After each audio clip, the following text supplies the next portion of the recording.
Hello and welcome to the first ever Sketchbook Club. It's really exciting. Today we're going to be drawing houses.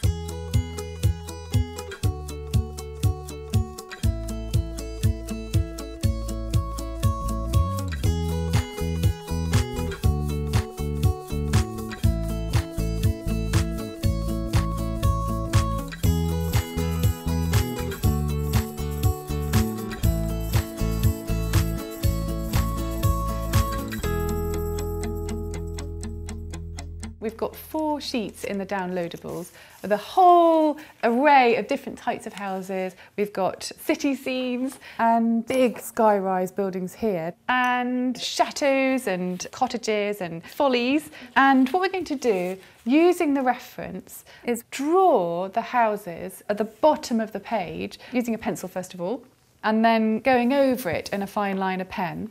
And then we're going to paint the background using acrylic paints, and then a finishing touch of some clouds from an old book. So what you'll need is a pencil. I always only use an HB, a rubber and 2 brush sizes. I've got a size 6 and a size 2, but a small and a larger one basically. And then you'll also need the fine liner. I use a 0.4, but as long as it's fibre tip and not too kind of bulky in the nib, it's perfect. You'll also need scissors and glue and an old book. So the older the better, really. I sort of go to Oxfam and sort of bulk buy them because I use them a lot in sort of collage and things, but you might have one on your bookshelf.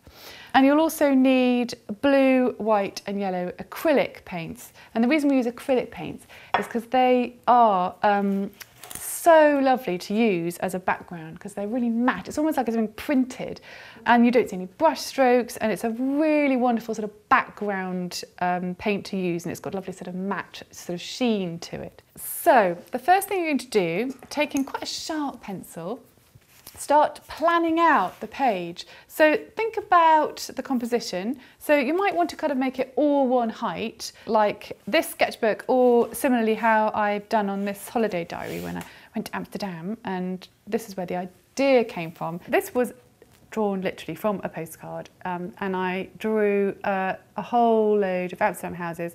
Some I mixed and matched, so it might be quite nice to kind of add the kind of roof of this one to this one, or add the balcony of this house to that house. So kind of make it your own and mix and match the references. Also sort of think about the space. It's lovely to have that slightly linear feel with the houses, but also you might want to add a bit of height as well. This sketchbook's brilliant. It's like a whole sort of city in one page. They've added this tower here, and it's like a sort of amazing world. They've got Paris and London, and they've got the Staten Island ferry here, so a bit of New York. It's this wonderful city. Whereas this person has gone quite traditional. There's a castle and a sort of hut, but lovely detail here with street lights and chimneys. Really have fun, really experiment, and feel free to invent your own buildings. I did this with some school children, and they made some incredible, crazy buildings that they had invented, sort of made up roller coasters and sky rises. So I'm going to just start with using this image here. Don't worry too much about the detail at the moment because you're just doing it in pencil. And I'm just going to sort of roughly draw it out.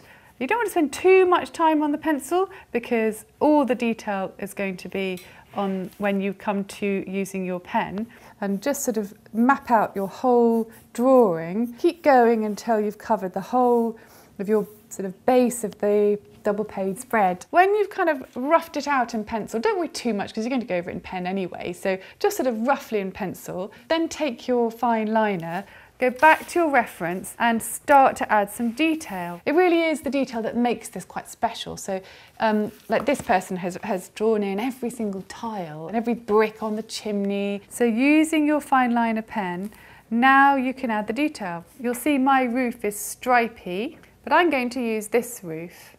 It'll take quite a long time. Just add and have some fun, and it's almost like a doodle. Just relax and just get into it, and just keep adding the little windows and the doors, and you know, if you fancy putting a little chimney on or even a little bird on the roof, have some fun just using your fine liner. When you're happy with the whole spread of buildings, you should end up now with the whole of your houses all completed and just white above it.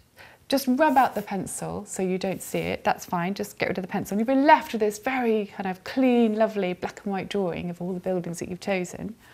So the next thing to do is to mix your paint. So you've got your 3 colours. What you're going to do is add a bit of yellow, just a tiny little bit. It kind of stops it looking like a kind of children's blue. It's interesting because I very rarely use the colour straight out of the tube, and it's quite a hard habit to break, but if you kind of give yourself a sort of rule of not using them out of the tube and kind of inventing your own colours, your sketchbook will sort of take on a slightly more sophisticated kind of look, really. And then adding lots of white, just starting to look really nice. It's a bit like adding sort of seasoning to a soup or something, a little bit, taste it, a little bit, taste it. So you're going to add until you're sort of happy with the colour. So you've got a lovely colour there.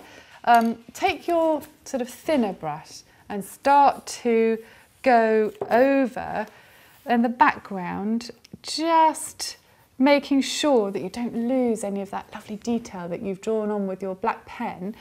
And if you're going to go over the edge, a good idea is to have a piece of paper behind, so when you're going over the edge, it doesn't matter whether you're kind of just going straight onto the paper behind. It just means that you know you're not going to end up with a sort of little white border, and you're going to cover that whole base with this lovely colour. So if there is something like a sort of aerial, don't worry if there's a little bit of white surrounding the black, because that just adds, again, it just adds to the charm. It makes it look much more effective, that you can see the detail, rather than trying to kind of be too accurately close to it. Don't worry too much. It's all about the sort of charm, and the beauty is that it's yours. It's better that way than losing the drawing that you've done and losing that lovely detail. So this might take some time, but you're going to go over the whole of the rooftops, if you like, of all the houses with your fine brush, and just making sure that you've got all that lovely detail that you've put in. And when you've got the whole row with just the tops painted over, you bring back your larger brush and get lots of paint on the brush. You're going to use much bigger strokes, and using this method again of putting it behind, just make sure the whole page is covered. Make sure you've got enough paint, because you need to have that colour consistent the whole spread. And paint the whole of the back using nice big strokes. That's why a 6 is quite good, because it's quite nice, and it's got, when it splays out, it covers a nice big area. But feel free to use a bigger brush if you've got one. So once the whole of that is painted, sit back, have a cup of tea, wait for it to dry, and then when it's all dry, you're then going to add the finishing touches. We're going to cut out some of these old books to make some little clouds. It's up to you how busy you want to make it. And this lady's made a few little birds out of the book as well, and used one of the illustrations. Or you might want to keep it really simple. This is a lovely graphic spread, and she's just used one with words and one without, and that's really effective too. So take a page of your old book.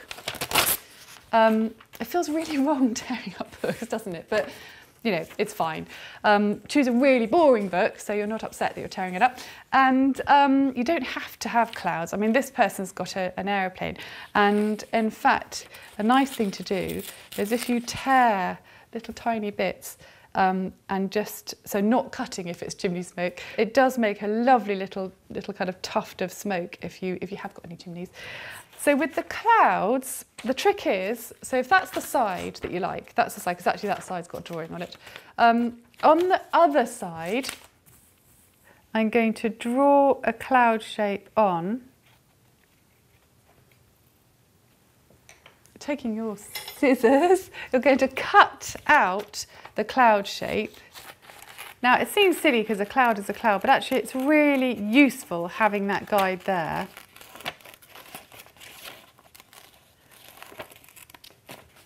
And of course, there's no need to rub out the pencil, because we're going to use the other side.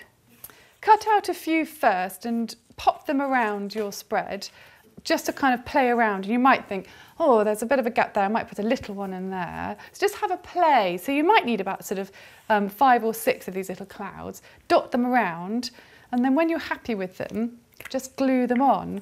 So if you've got quite an old book like this is, the paper can be a bit fragile, so careful not to tear it and just tap the top instead of kind of pushing it across, because the glue's quite strong and it might tear. And so you're then going to stick on the clouds onto that blue, or the chimney smoke or the aeroplanes or whatever. Once you've finished, you'll end up with this beautiful image.